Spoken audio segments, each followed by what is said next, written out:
Hey everybody, welcome to the MMA podcast. I'm Karyn Bryant. Alan Jouban, what's up, everyone? So there was this little event called UFC 205. I heard of it. Yeah, absolutely. And so it was pretty incredible. I think what we're going to do, Alan, because I feel like this show, there was just so much to do. So I just want to blow off the rounds for now for this show. And I feel like we should just kind of freestyle on this one because there was just there was just so much. Yeah, cool. Well, first and foremost, I wanted to know just how your week was in New York. And I know you had a Paradise Warrior retreat. How'd it go? Yeah, it went good. It's funny because we were both in New York, obviously, but we didn't have time. We both had our own agendas going on. But I was kind of keeping up with you guys on social media, whatnot, and everything. But it was great for me. Obviously, you saw it. The energy in New York was fantastic. I enjoyed the cold weather over there. It kind of brought me into the holiday spirit and all. And the retreat was great. Didn't have as big of a turnout as I would have liked, but I ended up taking one of Fabricio Verdun's seminars. Did a little jiu-jitsu with him, and then teaching my Muay Thai seminar, which was nice and fun. And then after that, scurrying over to the fights, I went and catch the very first prelim. So at the time, it was a really good trip, all in all. Very nice. And I had a great time. I need to thank the people that were at the Samsung 837 party. So we had a viewing party for the prelims, and TJ Dillashaw and I were there, and we had such a massive turnout. They told me that other events that they have done there, the last event was maybe a football thing. I don't know if it was college football or something. They said, we got 120 RSVPs for that. They said they got like 960 RSVPs for our 205 viewing party. So big ups to all the people who came, and if you couldn't make it in, I'm sorry, but I think it held, I don't know, I actually didn't ask about the door, I'm sorry, but if you didn't make it in, but the crowd that was there was really cool. We did question and answer between fights. TJ was awesome, and it was just cool. That store, they have so much cool stuff. I was like, I'll take one of those, and I'll take one of those. So we had a really good time, but also earlier in the week, there was a whole thing where, Alan, you almost had a fight. So let's talk about this. I was at the weigh-ins Friday morning, the early morning weigh-ins, the whole thing with Cowboy. Cowboy weighed in. Then he found out Kelvin Gastelum couldn't make weight. So Cowboy wasn't allowed to gain weight and weigh again. And the two fighters have to be within a certain amount of poundage. So that fight was off. And you almost fought Cowboy. Yeah. It was a crazy morning, and pardon me, there's a bit of a delay because we're Skyping it right now, so a bit of a delay in talking between us if everyone sees that. But anyway, yeah, that morning was crazy, Karyn. I got up, I woke up, I went downstairs and grabbed a coffee and a biscuit. I came upstairs, sit down, got on my phone, the Instagram, and relaxed and eat breakfast. And the first thing I saw was what you said, that Gastelum missed weight, Cowboy didn't have an opponent, and it clicked right away. I was like. I've been dreaming of fighting at Madison Square Garden. My last fight, I asked for this, and I kept eyeing the card every day for the last couple of months. If somebody would drop off, maybe my hand would be healed in time. Maybe it would happen. And so it just happened that fast that I thought, you know what, maybe this is the opportunity I wanted this whole time. It's short notice, 1 day notice to fight I think he's number 4, Cowboy, one of the best in the world at Madison Square Garden. I knew how much it would have meant to me, but I also kind of emotionally, I knew how bad Cowboy wanted this fight. You know what I mean? I knew that he wanted this fight. I wanted it just as bad. So it was kind of like the makings of a beautiful fight. Like, I know the fans would have loved to see it. So yes. I stepped up right away. I tweeted it out, and then I called my manager and I said, dude, let's do this, man. Like, I convinced him. Let's go for it.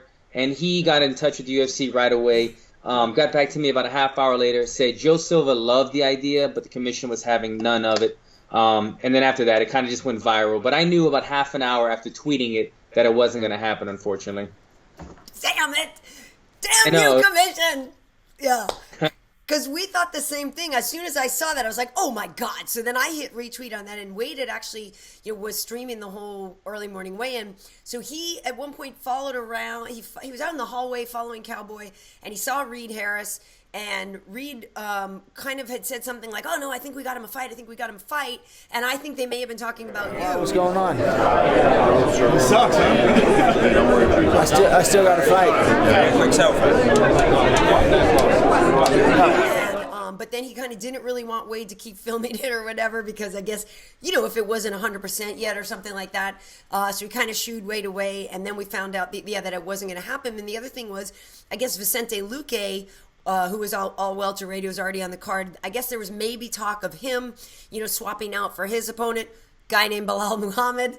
I don't know if you've heard of him. But I mean, the thing about it, the thing I love the idea of you and Cowboy, because like you said, the fans would have gone bananas. Both of you have a very similar fight style. You guys love to let your hands go. I was like, oh my God, this would have been so fun. Yeah, it would have been such a dream fight. I mean, like, even after I received word that it wasn't going to happen, the emotion, the adrenaline, it wouldn't leave my system for quite a while, Karyn. Like, I went, and even after I got the call that it wasn't happening, I still went and I checked my weight. I was like, okay, you know what? I'm at 180. I think I was at 185. So I was within reasonable weight cutting range. And I said, man, like, if there's still a chance, I didn't want to go. I didn't even touch my food or my coffee. Right. Even though they told me it's not happening. I was like, let me just not touch it for a little while longer. Maybe they call back and say, you know what? Can you make it down to Madison Square Garden right now? Right. So I did my food for like another hour. I was just kind of waiting and walking around. Finally, I just gave in and said, you know what? It's not going to happen. By that time, it was probably like closer to noon. Yeah. And I knew the fight wasn't going to happen, and I just kind of gave in. But it was an exciting morning, to say the least. Yeah, I guess I'm wondering how that would have worked. Would you have been able to just go to the 4 o'clock, the 6 o'clock weigh-in and make that an official weigh-in? That's what I was hoping, yeah. But that's the trick with the new 10 a.m. weigh-in, which I'm a big fan of. I love it as a fighter, but I think it's gonna make last-minute replacements a lot more difficult. Right. Well, and the problem was, and I like Kelvin a lot. He's a nice guy, but we do know that he's had weight issues in the past. What's really crappy about it is, that he apparently knew earlier in the week that they were having some struggles making weight, and that it could happen. And that's one of those things where you're like, somebody should have just given Cowboy the heads up, because obviously Cowboy would have taken the catchweight fight. He wouldn't have cared at all. And, it just sucked that he didn't find out until he was after the scale. And so he couldn't get back on. And then he was, I was able to grab an interview with him. He's such a cool dude. Got an interview with him right there that people can see on the YouTube, on the Karyn Bryant channel. But he was really bummed too, because he had spent a lot of money bringing friends in and buying tickets, and as we know, those tickets were not cheap. So He was out some cash. I mean, it sucks. I know he was saying he could maybe get on the 206 card, but that was a real bummer. That was a bummer. And you said it, Karyn. The thing about it, Kelvin Gastelum is a really good dude. I run into him like at UFC now and then. He's a good guy. Yeah. And I think it was in maybe your interview with Cowboy that I saw him say, he doesn't know maybe if it was a health issue or something went wrong. Cowboy didn't really know, so he didn't want to speculate. Yeah. But if he knew he might have been having a difficult weight cut earlier on in the week, that could have given Cowboy time to change it up, possibly meet another opponent, get in there, or the catch weight could have happened. But whatever happened, like for him to wait that long, obviously he was, I assume he was far off of the weight, because for him to not even step on a scale, I think he was probably too embarrassed. So he probably was a good 10 pounds over. And to wait last minute where there's no way of reconciling the mistake, it was kind of a bad judgment in his part. Yeah, they were able to fix that situation between Jim Miller and Thiago Alves, because Alves at least knew he wasn't going to do it. So they made Jim Miller gain some weight so that they could be within the limit. It's 5 or 7 pounds that you have to be, within. And so they penalized Thiago Alves, did not penalize Jim Miller, obviously, because they told him to weigh in. So he weighed in at I want to say 163, maybe, unless I'm overstating it. I wasn't there that early in the morning for Jim. I missed Thiago's weigh-in. But at any rate, the rest of the show that did go on was amazing. Oh, the one other side note that was interesting was H.E.A.T was there, and he weighed in too. And at first I was like, oh my God, H.E.A.T is going to fight Cowboy. And so I tweeted that. And then he got on the scale and I was like, yeah, that can't happen because of the weight. But then we bum-rushed H.E.A.T as well, and his manager, Gilberto. And he was basically told, or told us anyway, that he and one other fighter were basically brought into this show. They were told, get close to weight, get on weight, so that if somebody fell out, we had this option, we had a standby, if something had happened to Chris or Yoel. And I believe Tim Kennedy also weighed in that day, as a backup or whatever. But it was interesting. It was a lot of interesting things going on in the week. But I'm just bummed that we didn't see you versus Cowboy. But I love that you put that idea in their head, that you're like a ready fighter, and like you said, Joe Silva, like that, that they're going to file that away and be like, all right, let's give Alan something good, Absolutely. I was going to cowboy, you know what I'm saying? Like they love to see guys step up on the last, so I figure why not? Something you just mentioned though, Karyn, I don't know if this has already been thought of already, but if they had Tim Kennedy on standby and they had Jacare on standby, why wasn't that fight made, I wonder? Because they say that Rashad is still going to fight Tim Kennedy at 206. So that was the plan. Yeah, so we had Rashad on UFC Tonight on Wednesday. I was so bummed for him because he found out while he was literally in the air.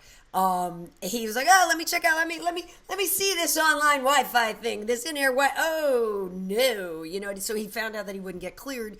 I talked to him about it, and he didn't disclose exactly what it was, but he said, hey, listen, it's something that I've had for a while. I've dealt with it. I'm healthy. I feel great. Dana put that picture of him out. He'd already made it down to 195 or something, totally shredded.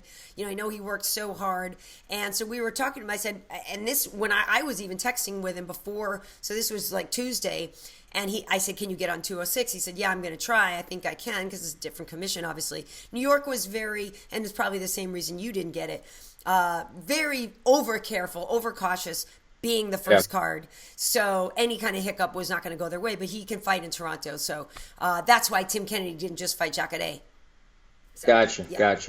Yeah. Well, so as far as the fights that did go on, I had picked Conor McGregor to win that fight. Who did you pick, Alan? Give me some water real quick. Yeah, you know what? I gotta say, I picked Eddie. I thought Eddie was gonna out wrestle him. Conor was having none of it.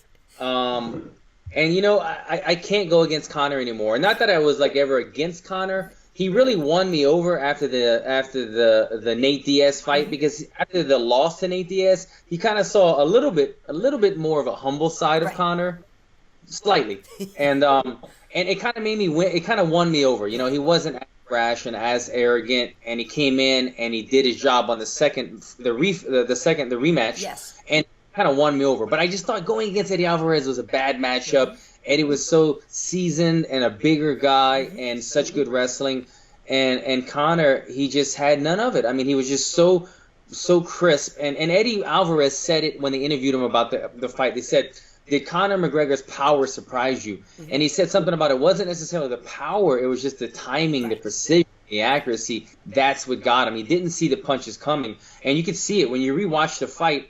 He was so crisp about sliding in and out of range, counter striking with him. I think you sent me an email saying that he knocked him down 4 times or 3 times in the fight. It was beautiful striking on Conor McGregor. Yeah, I believe he was 3 knockdowns in the first round, and then I think another 2 in the second round. And Conor actually set a record with that because if I have my email here, that he's only the second fighter, I think, to ever score 3 knockdowns in another fight. So he is, he joins Anderson Silva and John Lineker as the only fighter to land 3 knockdowns in a single fight on 2 occasions. So when like I said, I did pick Conor, and I literally did because of the left hand and the speed, and I said him because of like his will to win. Like he just doesn't, he wanted it so badly.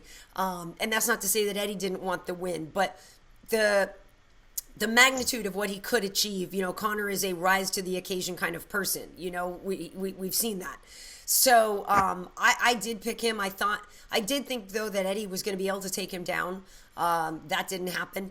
After the fight, I think it was Brett Okamoto from ESPN was saying he had talked to Eddie, and Eddie said, "Yeah, I was supposed to kick and wrestle," and he's like, "And I went in there and did neither of those things." So he knew he messed up. He knew he messed up. But I thought that Conor, he just looked fantastic. And then a whole bit about putting his right arm behind him. He told us in the press conference after, which we have up on YouTube as well, that his right hand was actually hurt during camp. So he developed that in camp because it was like, it was hurting him. So he would kind of put it away for a little while and just work on other things. You know, if one sense is dulled, you know, the others get better. So he said, well, I would tuck it behind my back, and work on the other things. And so when he did that in the middle of the fight, he'd done it before, you know, and actually Artem had shared a picture of him doing it, you know, while they were sparring or something like that. So just another wrinkle to the guy's game. It looked like he was just taunting Eddie, but apparently it was actually a strategic thing because he was hurt during camp.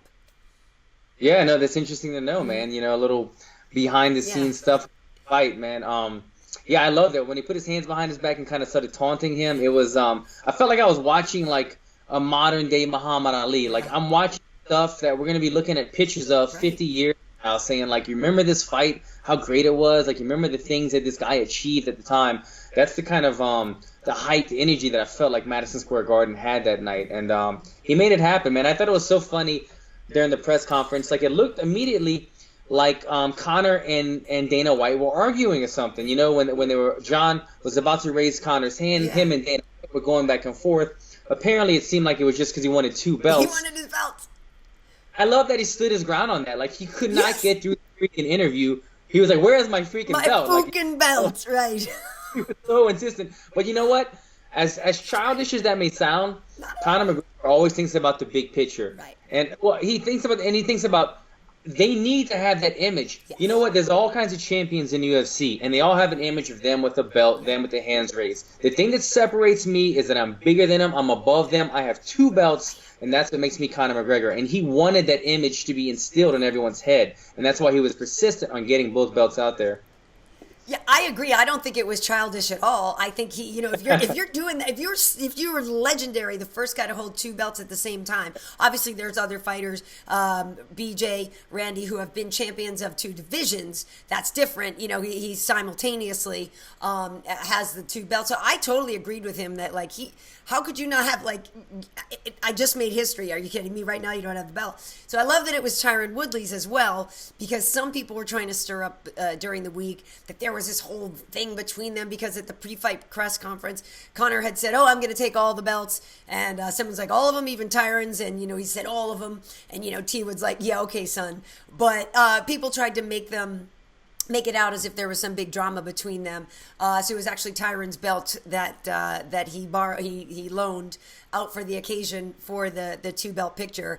Yeah, okay. It's T Wood's. Good to know. Yeah. And by the way, I don't think Conor McGregor should ever fight Tyron Woodley. Yeah, that's going to be, I think we would definitely see the size matchup. I mean, when Tyron comes in the cage, it's like, I can't, the way he moves, like he's got junk in his trunk, He's got these running back legs. I mean, the guy's a beast, man. It's crazy. He is a beast. Well, before we move on to that fight, actually, though, final thoughts on Conor. Interesting storyline. A little caveat to who Conor could possibly fight next.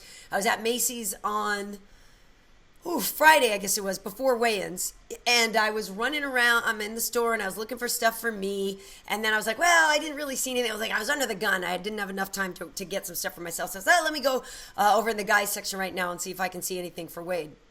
So I'm over there, and I'm looking around over by where there's Diesel and like the cool stuff, and all of a sudden I heard this voice like a little bit like, and I went, what? That sounds like Nate. You know what I mean? And so I turn around, and there's Nate and Nick, and a couple of their buddies. I'm like, what's up, guys? So we had this whole long conversation, and if people look at my Instagram, I have a funny picture of me and Nick, because I'm just cheesing. I just love those guys. And I'm like, cheese! And Nick looks totally cool like he always does, and I'm like a big old goofball. But we were talking a whole lot, and I said to them, I said, oh, well, you guys know that UFC 209 is in Brooklyn, right? And they were like, no. It's like, yeah, 209 is in Brooklyn. I'm like, you have to be on this card. Like, how the hell can you have a 209 card without a Diaz boy on it? You know what I mean? And so they were like, oh, we could both be on it. So we were thinking, okay, it would be amazing if Nick fought somebody like Bisping, because he said they'd actually talked about it. Like Michael and Nick had talked about, they would do a catch weight of 178 pounds, and it would be, you know, this whole just fun money fight, you know, and Nate could fight Conor, and, you know, now it's actually a title fight. At the moment, we didn't know what it was going to be. UFC. So anyway, it's kind of a little thing that we were talking about, and I put it out there, and we were like, you know what, we should start a fan campaign for this. So I feel like people need to start tweeting those, the UFC, and somehow there's got to be a 209er, if not one, both, but there's got to be a 209er on that 209 card. That's smart thinking. See, that went right over my head, Karyn, but of course, the encyclopedia of fighting she picked that. But yeah, I did see that card was coming up at the Barclays Center, I think it is. I took the wrong train, by the way, when I was leaving Macy's on Sunday, the N and the R. I took the R. It brought me all the way to Brooklyn, to the Barclays, and I had to turn around and get back on the train into Manhattan. So yeah, I was started thinking about it when I was passing that way. I was thinking, oh, there's a fight coming up here next year, and it'd be fun to be on that card. But that'd be some very interesting and entertaining fights. Both of the Diaz brothers against those two guys, fun. I don't know where Conor goes from here. I'm really curious to kind of hear Dana's view on it. I don't really, with all due respect, my boss Dana, I don't really know if I believe anything that he says anymore when it comes to like Conor not doing this or that, because he said right away he's going to have to strip him of a belt. And I don't know if that's happening or that maybe he would have to go back down to 45. I'm really curious to see where we go from here. Yeah, I agree. I know beforehand they were saying that he would have to vacate one of the belts. And I think that, too, is why that picture was so important for him, because he'd even said before the fights, like, I just let me have that moment before why do you guys keep asking me, which belt would I give up? Just let me have, like, 5 seconds, and I will say this, Conor is a guy that everybody's always asking, what's next? He's like, for Christ's sake, can I have a minute to just, like, be in this moment, and I get that with him. I respect that. So yeah, I don't know. I will say this though.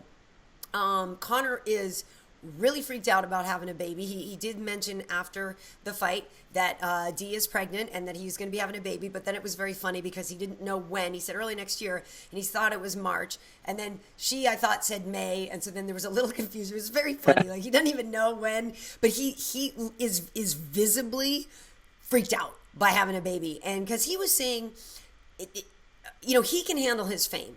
He can handle it. He's a grown-up, but he's worried about how the fame could affect his baby, what people might, how they would treat the baby, what kind of world that kid is going to be living in. And he, I think is just really so self-focused right now. He has to be. So he's genuinely pretty freaked out by being a dad, and so was talking about that, how he needs some time to just even get his head around that concept.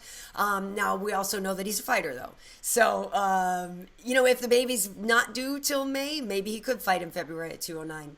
Don't know. Yeah.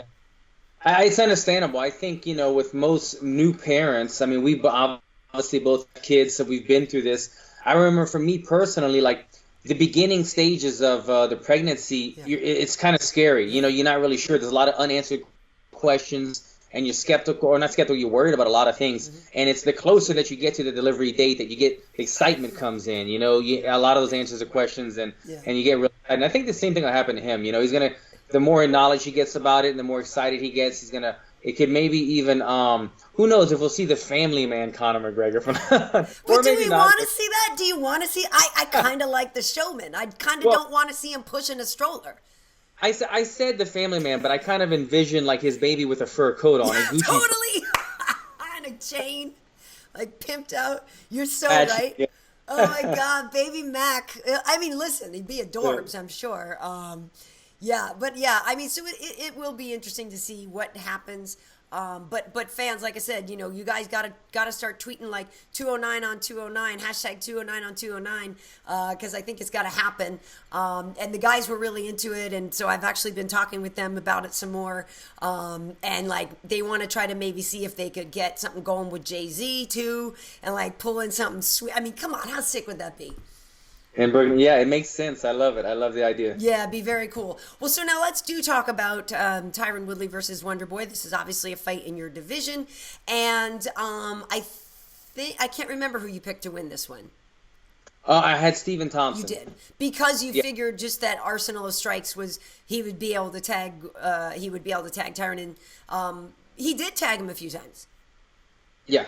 He did, and it was a great, fun fight. I believe they got Fight of the Night honors. No, Conor. No, you're right. Yeah, they did, because Conor got a performance bonus. Conor and Yoel got performance, but yeah, T Wood and Wonder Boy got Fight of the Night. So they definitely put on an entertaining fight. That fight, I haven't had time to go back and rewatch it yet. I know you haven't had a time to rewatch it either, Karyn. But I gotta say, I remember being in the moment at that fight and thinking, Tyron won this fight. Tyron won this fight. Yeah. I remember because my friend who I went to the fights with said, "Who do you think had that?" And I said, "You know what? Going into the last round, Steven needs a knockout." I felt that Steven needed a knockout, not scoring it round by round, but just the overall energy feeling of the fight. Right. Who had more? I felt that Steven needed to put Tyron away in order to get that victory. He had a strong round, but he didn't do so. And I remember thinking, this has got to be 3-2, or maybe even a 4-1. I can't quite remember, but I felt that Woodley had done enough to win that fight. So I was somewhat shocked with the decision of the draw, the majority draw decision.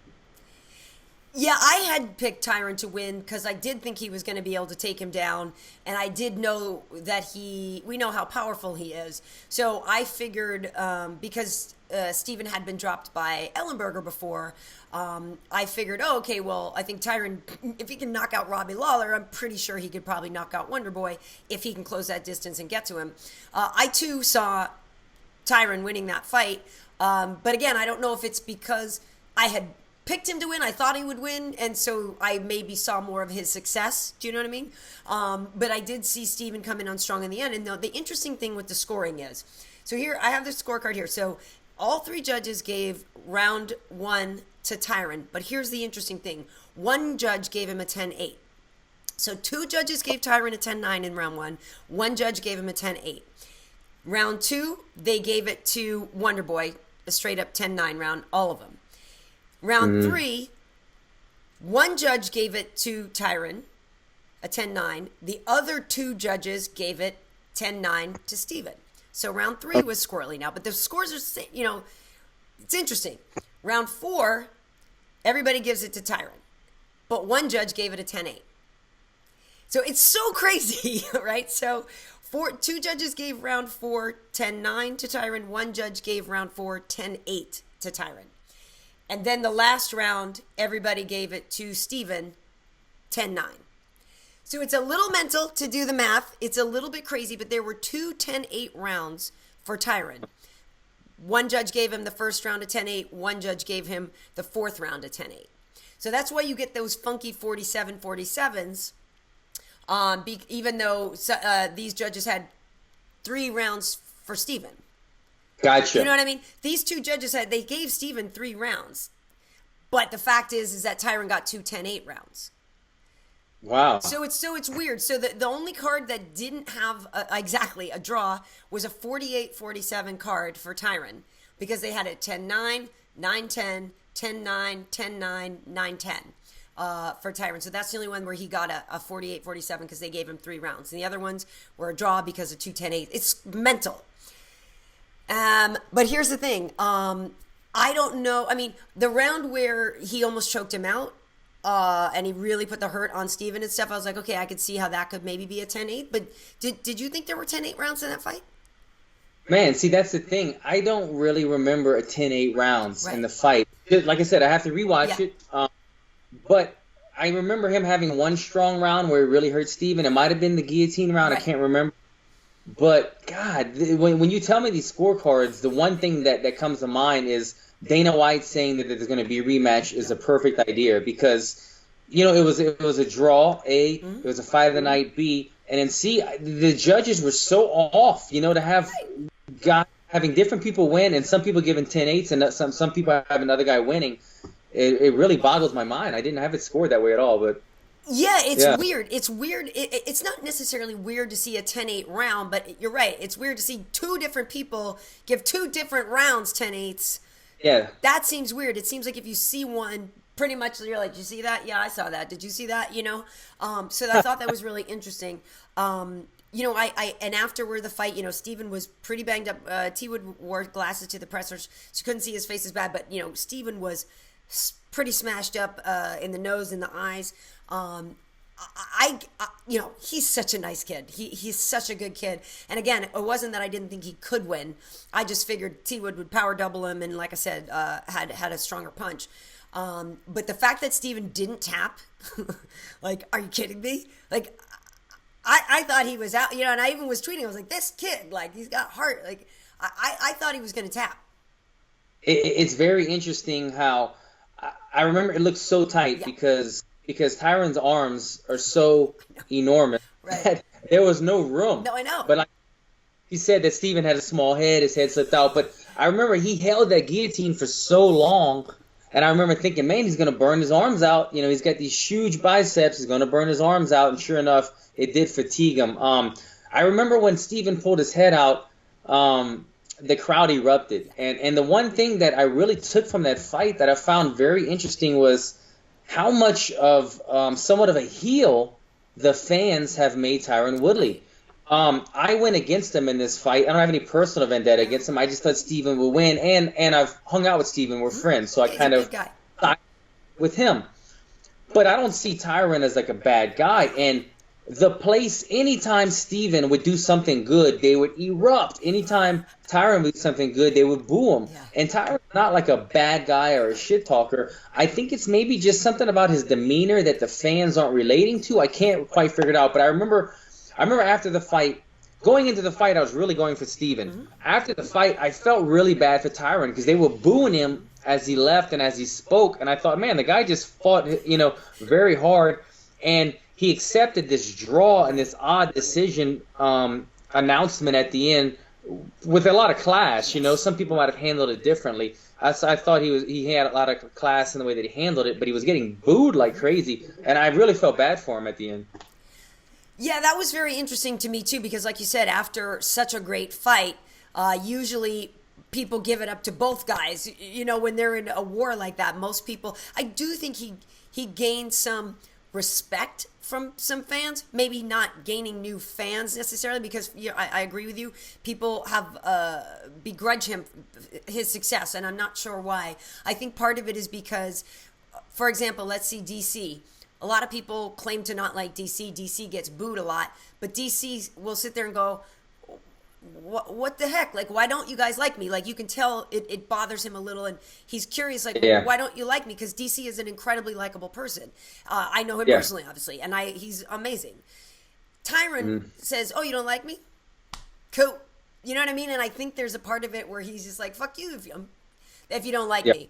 And I think people want him to be like sort of a little more contrite and a little more apologetic about being as good as he is, and a little more, and it's not that he isn't humble, but he works hard, and he got to where he needed to be by working hard. So I think it's that unapologetic vibe that he puts out, which is why some people, I could get into a whole bunch of other reasons why people don't want him to be successful, but there is a certain truth to people don't always want to see somebody like him as confident as he is, and winning. Do you know what I mean? So I think it personally frustrates some people that he's beating somebody they like so much, like Wonder Boy.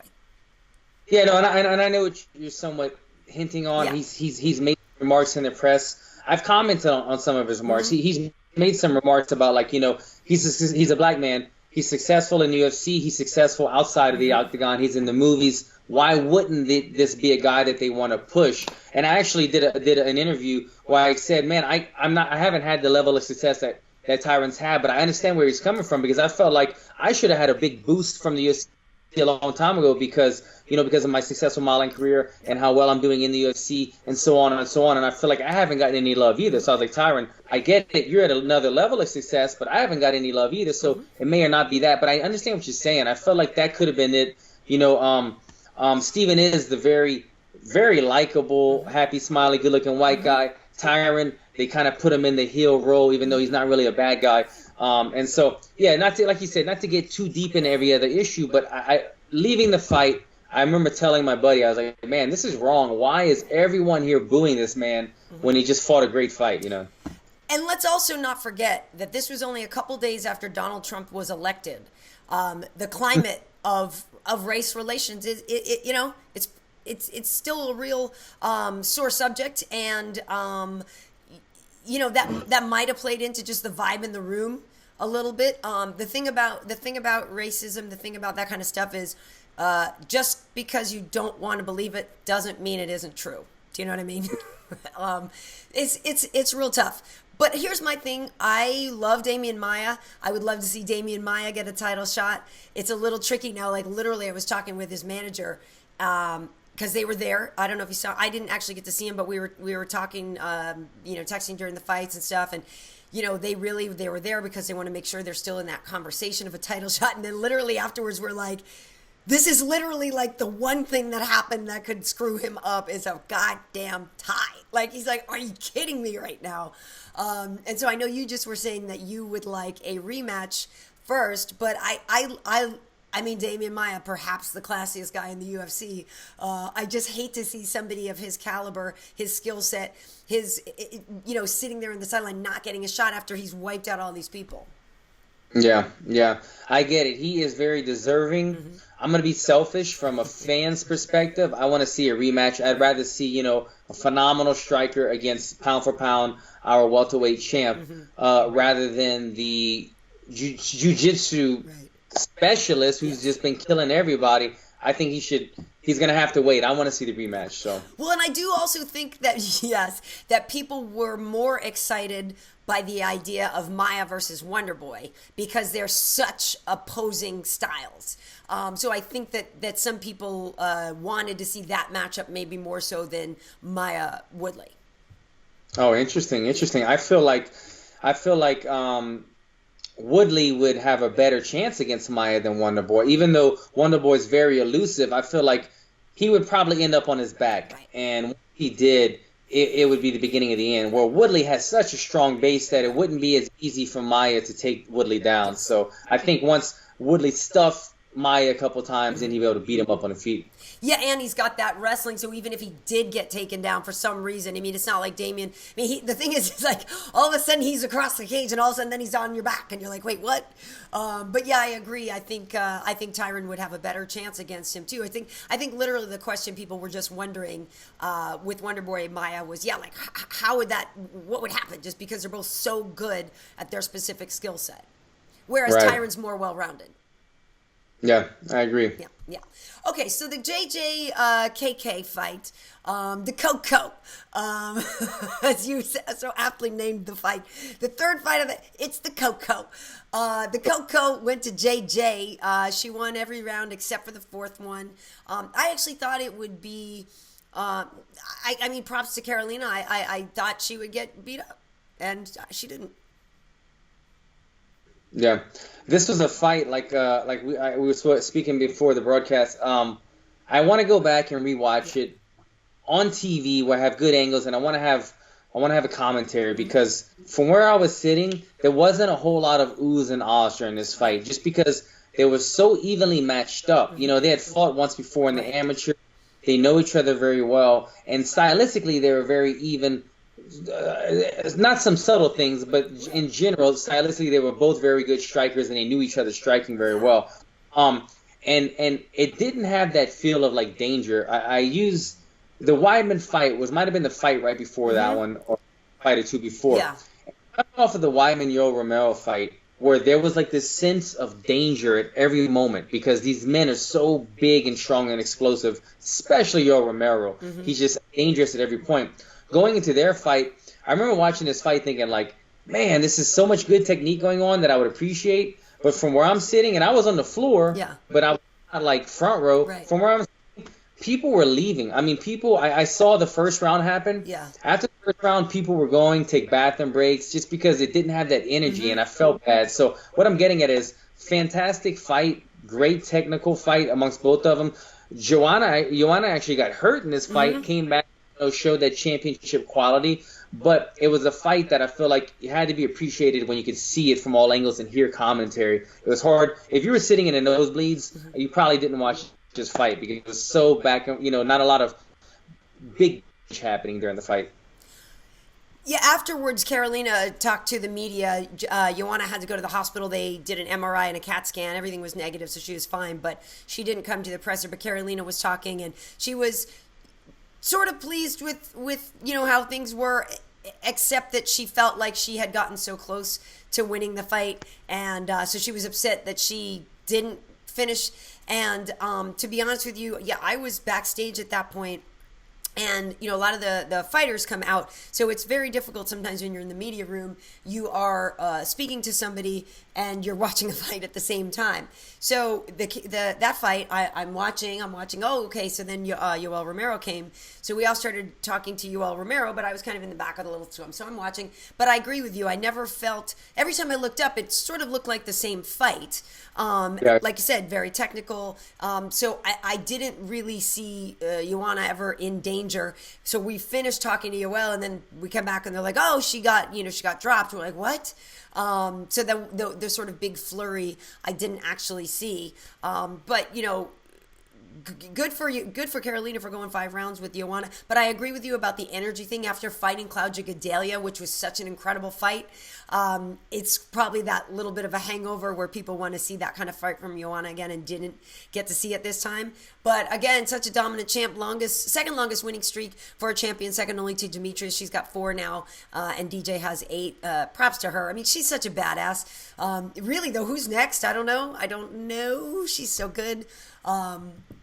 Yeah. Yeah, no, it like you said, it was a good fight, and that might have been what it was. Coming off of the Claudia fight, maybe we're used to like her either putting girls away or just being a war. And this one, it was just so technically even that it didn't have that thrill about it. Both girls did have like pretty bad hematomas on their heads, so they were definitely putting damage upon each other. It's funny, when I went to these fights, I went with some of my friends in the fashion industry. Yeah. Some of them were real familiar with fighting. Some of them had never been to a fight before. But I remember one of the girls that I was with was like, "Oh, this is the girl fight with the cute girl," and I was like, "Which one is the cute?" Yeah. Every time you want to fight, it's like who's the cute one, because she's got this like cute quality about her, Jedrzejczyk. But then KK, she's got like these piercing green eyes, and she's got demeanor. Every time she fights, she leans against the cage with both of her hands behind her back. Yeah, like she's waiting for the bus. She's waiting for the subway or something. And I'm like, how is she? Bruce Buffer is screaming at her right now, like pumping up the crowd. 30,000 people are going nuts, and she's just casually hanging out. And it's funny that that's her psyche going into the fight like that. Yeah, both of those Polish women have some great mind games. I agree with you. I think Joanna's adorable. I think Karolina is a very pretty girl. And I joke, I always say this, that, I think Joanna is just such a little badass. I've decided that she is actually my spirit animal. Like, it's like, Joanna Jedrzejczyk. I'm like, that's who's actually inside of me. And she's so petite. I was like, she could actually live inside me. She's so great. I just think she's so fun. But as you were mentioning the Yoel Romero fight, I mean, also, yes, to come off of that knockout, which was bananas. So Chris Weidman wins the first round on all cards and then lights out. And you said it, or I saw it somewhere. This is his second flying knee knockout. Second to Diego Sanchez. Who knew that he had 2 flying knee knockouts? I know. Would have thought, because he's like, I'm with all props to him, he's a very flat-footed fighter, Yeah. But Yoel Romero, he's always, I can't remember who I picked in this fight. I think initially I had Yoel Romero to put it on Chris Weidman, and then after we interviewed Chris Weidman, his casual demeanor going into this fight, and once you talk to somebody and you develop a bit of a relationship with them, you start to root for him. That was my first time ever speaking to Chris Weidman, so I said, you know what, let me go for this guy. Not only has he always been a great guy, but he's one of the guys that helped single-handedly put New York on the map. He was the forefront of the guys in the lobby to get him open it up in Madison Square Garden. So I said, let me root for him, man, and I was really rooting hard for him. Yoel Romero is just such a dangerous man. I can't believe this guy is like 39 years old because his body still looks like a 24-year-old Olympian. I know. He's out of control. He's so scary. He's actually, when you talk to him, got a very gentle demeanor. He's his nickname is Soldier of God. He's a very spiritual person when you speak to him. Sometimes it's a little frustrating because you'll ask him a question about fighting and Jesus comes into the answer, and sometimes you're like, well, I really just wanted to know how you felt about his jab, but his answer is about how he feels no fear because he feels like he's been blessed and has, it's all about his faith, and so it's hard not to it's hard to get mad at the guy, for his faith, but that being said, he's incredibly scary. And I wouldn't want to stand across the octagon from him, but again, like you, after Chris beat Lyoto Machida that time, I was like, well, I don't think I could ever bet against this guy. Because even when he doesn't seem like he should win it, he was winning it, and then the Anderson thing, all of that. So I don't usually bet against Chris. And I also thought that, yes, Weidman has more well-rounded. You know, Yoel is amazing at what Yoel does, but maybe he's not as great at all the other parts of the game. But as we saw, that didn't matter. Then there was the banter. I don't know how much could you see or hear between Bisping. I was looking up at and into the at the booth, and I was looking down. It was exciting. It was fun. Yeah. Well, so supposedly that's what's next. So I know my 209 at 209. Michael may not be fighting Nick Diaz if it works out that he actually does just have to face Yoel Romero. In which case, that's a scary fight. That's a scary fight. Yeah. I mean, there were so many memes after the fight that Michael Bisping just changed weight classes and all these things. I mean, it's hilarious. But I mean, it's like, who wants to fight Yoel Romero? You said it. He doesn't have the total MMA game, but he's so scary at what he is good at. He's so good, and he's so explosive. He's got that quick twitch muscle fiber. It's funny. I don't know why I just thought of this, but after the fight, I saw a picture of Yoel Romero with Shaquille O'Neal. I don't know if it seemed like it was from this fight. Okay. It might have. But I don't remember seeing Shaq at the fight. But Yoel Romero was in Shaquille O'Neal's arms, and next to Shaquille O'Neal, he looked like Mighty Mouse. It looked like it looked like a grown man standing next to Mighty Mouse. But it just showed how big Shaq is, because Yoel Romero is such a beast, and he was up to like Shaquille O'Neal's waist. I'll have to look for that. But that was fun. I was sitting there on the floor. I'm watching Yoel Romero try to talk trash to Bisping. Bisping sitting there flicking off everybody, doing the normal Bisping. It was perfect. I love the back and forth banter that night. Yeah, and backstage too, Yoel, I asked him, I said, hey, do you think you're in Michael's head? He's like, oh yeah, I'm in there. Like, he knows he's in Bisping's head. He's like, I'm there, been there a while, basically. So people could look at that post-fight interview. It was interesting. But yeah, the facts on him, he joins Diego as the only fighter with, 2 flying knee knockouts. It's Romero's 8th consecutive UFC win, and he is tied now for the 5th longest active UFC win streak. And since 2013, he has 6 KOs or TKOs, so he is tied with Conor McGregor and Derek the Black Beast Lewis for the most KOs and TKOs in UFC history. So good on you there, Yoel Romero. One thing I wanted to add he earned this victory, and it wasn't gonna make a difference. But we spoke, I think, briefly, maybe the last podcast, about every time Yoel Romero fights, there's some kind of sketchy happening. If it's stool or if it's this or that. And I remember watching this fight. And they go to the corner. His coaches are giving him instructions. He grabs the water bottle and just empties the whole water bottle off his head. And I'm thinking, you can't do that. What are you doing? Sure enough, the second round starts. They stop the action. They have to go. They clean the mat. They wipe them off. Right. I don't know why he continues to do these odd things. And it's almost like, I don't know if he purposely realizes what he's doing or he just doesn't care. Right. But he's always kind of pushing the line. Obviously, with that knockout, it wasn't going to make the slightest bit of difference. But Chris Weidman was mad. As soon as the bell rang, he was ready to go. And the referee had to stop the action to kind of towel him off. And I was like, there goes Romero again doing his antics, Right, yeah, there's always something to get a little extra time in the corner, and that's an old school boxing. Boxing coaches have done that for years, have found reasons to these little ways that they can just get a little bit of extra time. Before that fight, and I to be honest, to folks, I was at a prelim party, so I was watching all the prelims with TJ Dillashaw, and then we were in transit to the Garden. I did not get to see Miesha and Rocky's fight, but we found out as we're driving that she just retired, which was really surprising to me. Surprising and not surprising, the more I think of it.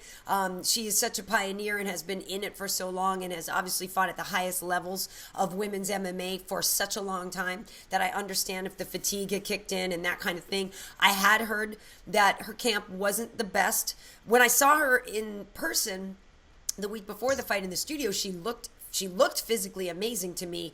Her weight was really on point already, and she looked physically, aesthetically great. I know people think she always looks right. But I mean, even I was like, damn girl, But from what I heard, just didn't perform that night, and Rocky won every round. And then, like I said, I had heard some things about her camp that it wasn't a great camp for her.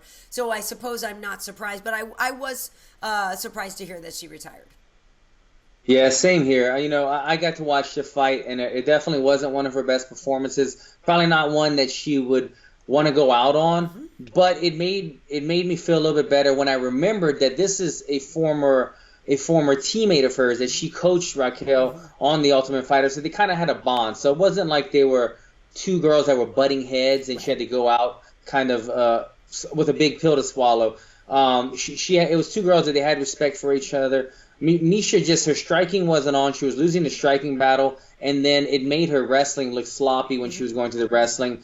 There was a lot of odd moments in this fight. If you go back and watch it, I mean, there were like the audience, the crowd was laughing because they were in these like north-south positions where like there's a butt up in the air and a butt this way, and they're like, what are they doing? It was just kind of like, I remember tweeting during this fight, like, this is one of the most odd fights I've ever seen in my life. They were in the weirdest positions.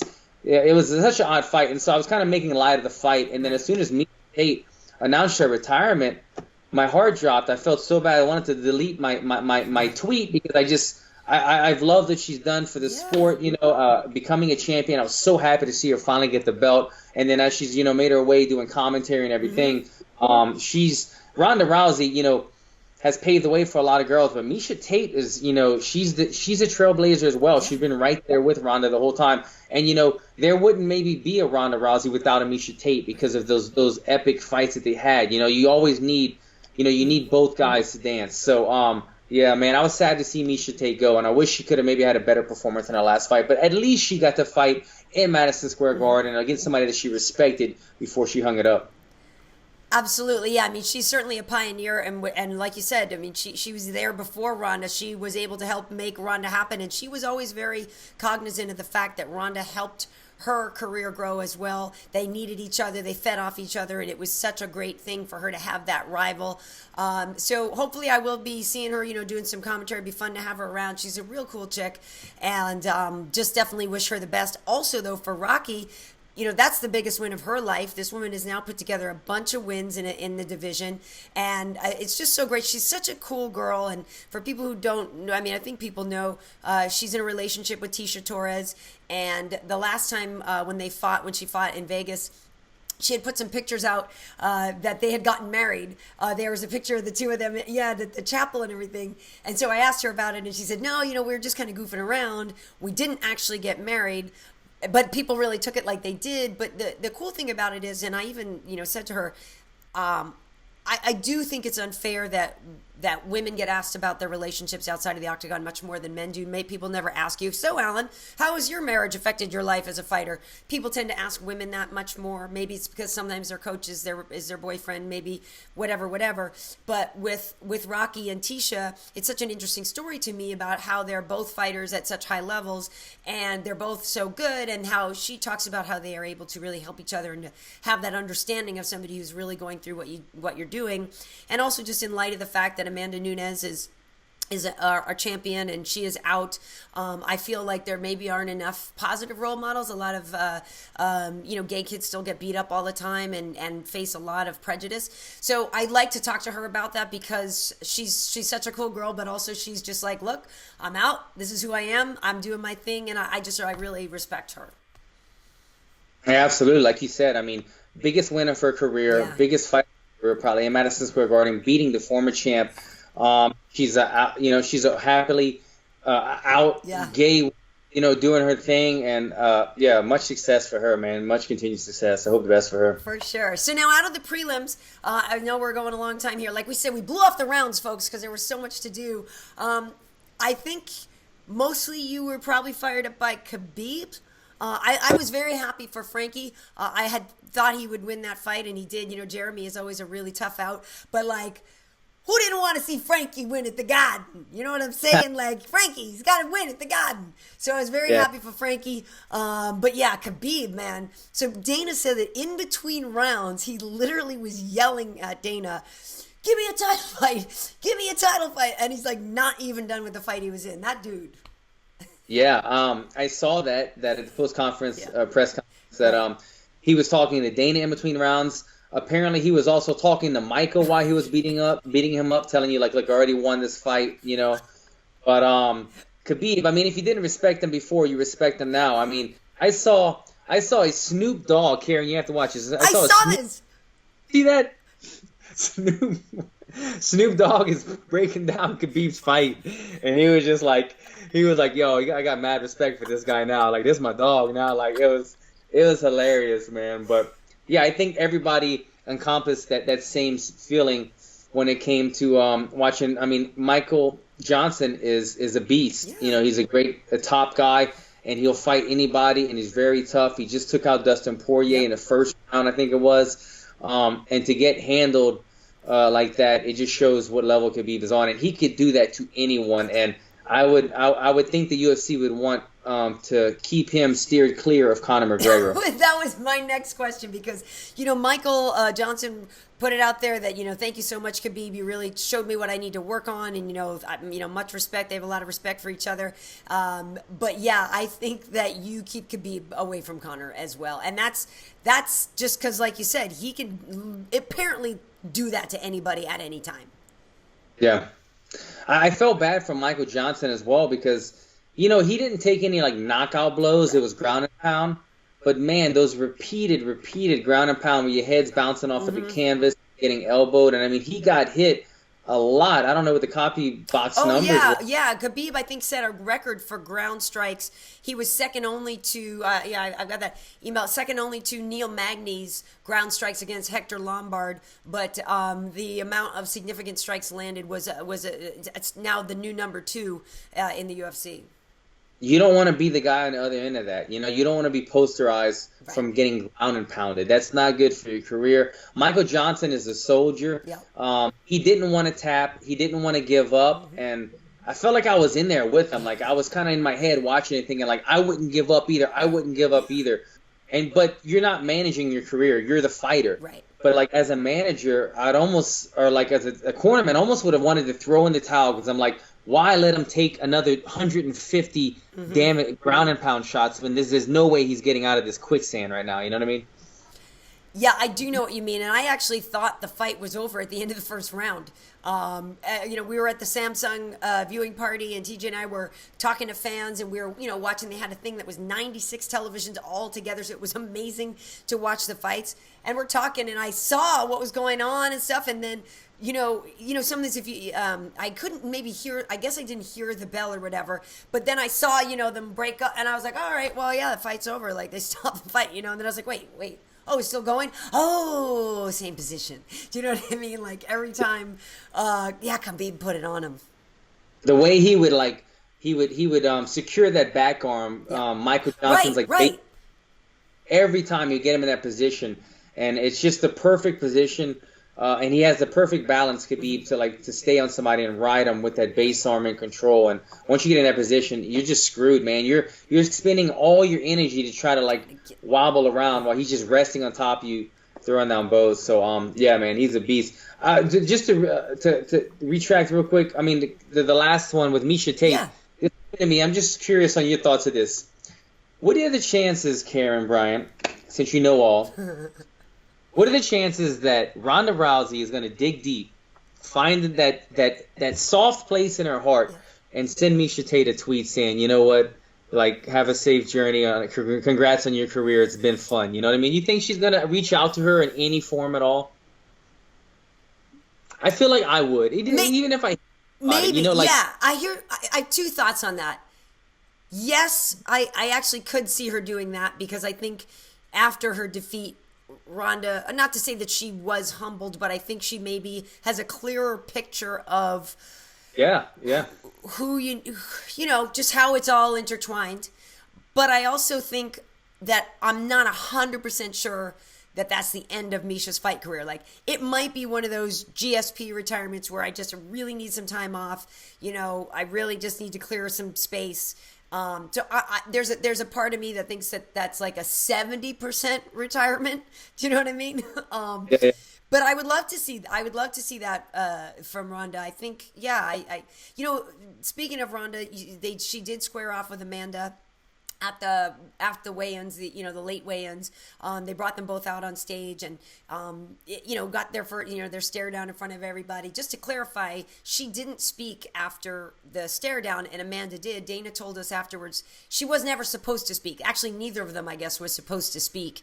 But Joe kind of pulled them in, and they were supposed to really just, I guess, have more pictures, and so that's why Dana was kind of trying to not let Ronda leave, but that she wasn't blowing off an interview. She actually was never scheduled to say anything. Right, I saw the same thing because I was watching it and I thought that was so odd that Ronda kind of didn't know what to do. Right. Like she just walked off. But I love that even though, like you said, I do think that Ronda has been very humbled in a way since her loss. When they called her on stage, she went right into her little tough walk again. I loved it, right? She came out. I was like, oh, she's throwing those shoulders around, and she makes that mean Ronda face. She does. I was like, bring it, baby girl, bring it. I'm excited. I'm totally excited. I freaking love watching her fights. It's so fun. So fun. Yeah, that's going to be a good fight. I was like, woo! Yeah. I mean, I can't because I'm in the media section. But, I mean, Amanda Nunes is my stunt double, and there's Ronda back. I was like, come on. This is great. So, yeah, all in all, Alan, as we finish up our supersize here, for me, going back to New York, I lived there for 7 years. Like, I got right back into it. The cold did bite me a little bit. I was like, a little bit. I forgot how cold this is, the wind. But, God, I was so happy to be back there, just hoofing all over the place and just the best. I love it. So all the fans, that came to our Tough Talk taping and UFC Tonight and the viewing party and just everything, you guys were rock solid as expected. So I had a great time. I completely agree. I lived in New York for about 2 or 3 years myself.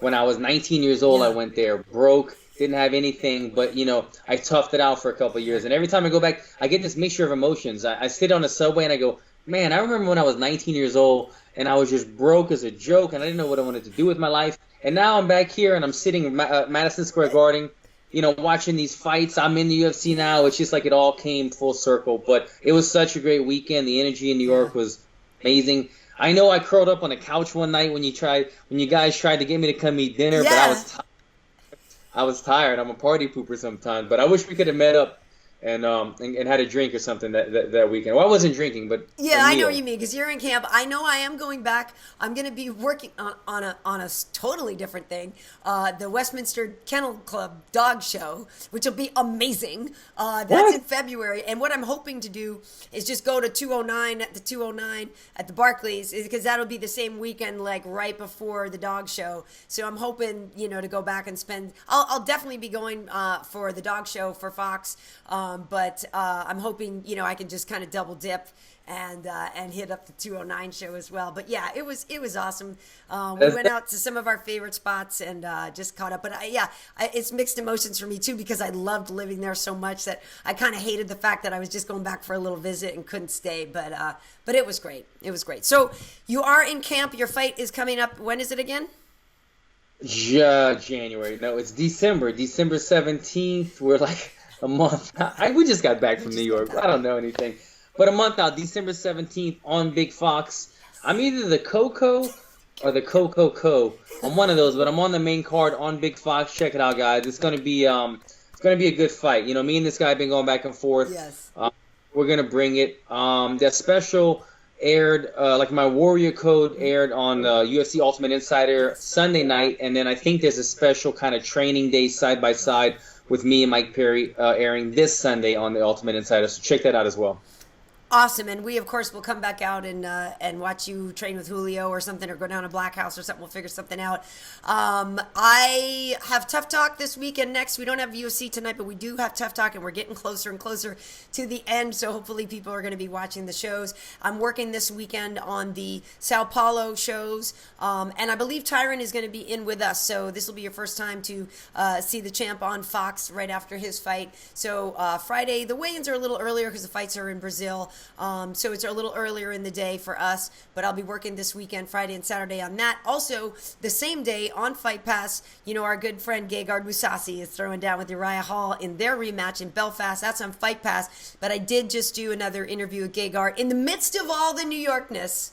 I still had to get on Skype because as everybody knows, he's not allowed to fight without talking to me first. So we put out our interview. It is out now. People can look for that. And yeah, so just good stuff. I'm on Twitter at Karyn Bryant, also YouTube Karyn Bryant, on Instagram KB Heat, MMA Heat is on YouTube and all that. And also if you're just looking for to relive all the UFC 205, we have a playlist of UFC 205 stuff with like 40 videos or something in there, so you can find all kinds of stuff. Yeah. And where can people find you? I don't even know how to follow that one, Karyn, but check me out, Alan Jouban. And I'm gonna have to go check out all these videos that you posted. I still need to relive the whole weekend again, so I'll do that. It was awesome. It was awesome. All right, Alan, keep your hands up in camp, right? And we'll be seeing you soon. Peace, guys. See ya.